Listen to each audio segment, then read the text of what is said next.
Hi అండి. Hello అందరికీ. Welcome to కుటుంబం డైరీస్.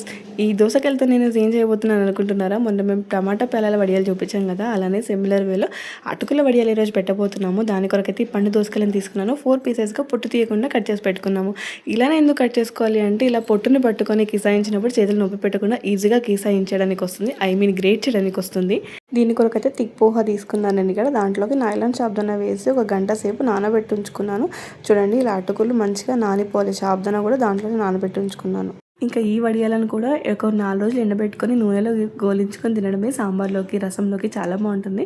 ఈ అటుకుల వడియాల్లోకి ఏమేమి కావాలో చూద్దాము. ఇలా గ్రేట్ చేసుకున్న దోసకాయలు ఉన్నాయి కదండి, అవి తీసుకోవాలి.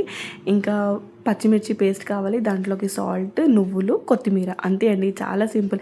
ఈ జస్ట్ 5 ఇంగ్రీడియంట్స్తోని అటుకుల వడియాలను పెట్టేసుకోవచ్చు. దీంట్లోకి మనం అడిషనల్గా ఎలాంటి వాటర్ వేయమండి. ఈ దోసకాయలో ఉన్న రసంతోనే అటుకుల వడియాలు కలిపేసుకోవాలి. బాగా కలిపేసుకొని ఒక గంట సేపు పక్కన ఉంచుకోవాలి. అటుకులు బాగా నానిన తర్వాతే వడియాలు పెట్టుకోవాలి. ఎంత బాగా మిక్స్ చేసుకొని నానబెట్టుకుంటే అప్పుడే వడియాలు పెట్టడానికి కూడా అంత బాగా వస్తుంది. ఇంకొక 3 డేస్ ఎండలో పెట్టుకోవాలి. ఆ తర్వాత డబ్బాలో వేసి స్టోర్ చేసుకోవచ్చు. దీన్ని నూనెలో వేసుకొని తింటే అబ్బబ్బా టేస్టీ అద్దుడ్స్ అండి. నాకైతే వడియాలను పెట్టుకోవడం కన్నా ఎండ పెట్టుకోవడమే చాలా కష్టం. మీరేమంటారు?